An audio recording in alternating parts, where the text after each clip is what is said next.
ડાંગ જિલ્લાના આહવા તાલુકાના ધોદલી ગામમાં તાજેતરમાં પડેલા અતિભારે વરસાદ અને પૂર જેવી પરિસ્થિતિ દરમિયાન પશુહાનિ ભોગવનાર પશુપાલકોને રાજ્ય સરકાર તરફથી આર્થિક સહાય આપવામાં આવી રહી છે।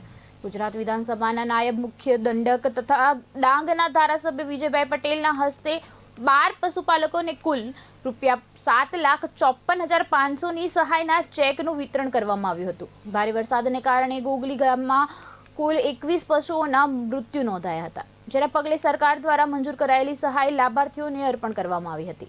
આ પ્રસંગે વિજયભાઈ પટેલે અસરગ્રસ્ત પશુપાલકોની રૂબરૂ મુલાકાત લઈ સાંત્વના પાઠવી હતી અને જણાવ્યું હતું કે રાજ્ય સરકાર આપત્તિગ્રસ્ત પરિવારોને પડખે અડીખમ ઊભી છે। તેમણે ઉમેર્યું કે નુકસાનગ્રસ્તોને સમયસર સહાય મળે તે માટે જિલ્લા તંત્ર દ્વારા ઝડપી કાર્યવાહી કરવામાં આવી રહી છે।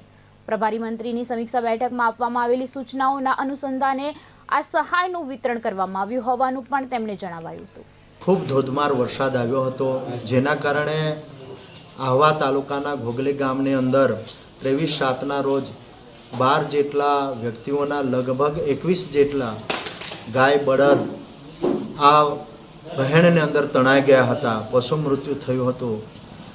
એ જાણ અમને બધાને થતાં લાગતા વળગતા ડિપાર્ટમેન્ટને જાણ કરી હતી અને ડાંગના માનનીય કલેક્ટરશ્રીના માર્ગદર્શન હેઠળ ડાંગની ટીમ પણ સ્થળ પર પહોંચી ગઈ હતી અને અમારા ડાંગ જિલ્લાના માનનીય પ્રભારી મંત્રી શ્રી જયરામભાઈ ગામિત સાહેબ પણ તે દિવસે મુલાકાતે આવ્યા હતા। એમણે પણ સમીક્ષા બેઠક કરી હતી અને એમને વહીવટી તંત્રને તાકીદ કરી હતી કે જ્યાં જ્યાં જે પણ નુકસાન થયું છે તો એ નુકસાન થયેલા લાભાર્થીઓને તાત્કાલિક જે કાંઈ સરકારશ્રીના નોર્મ્સ મુજબ જે વળતર કે સહાય ચૂકવવાનું હોય તો તાત્કાલિક ધોરણે એ સહાય ચૂકવવી જોઈએ। જેના ભાગરૂપે આજે અમે ઘોગલી ગામની અંદર આવ્યા છે।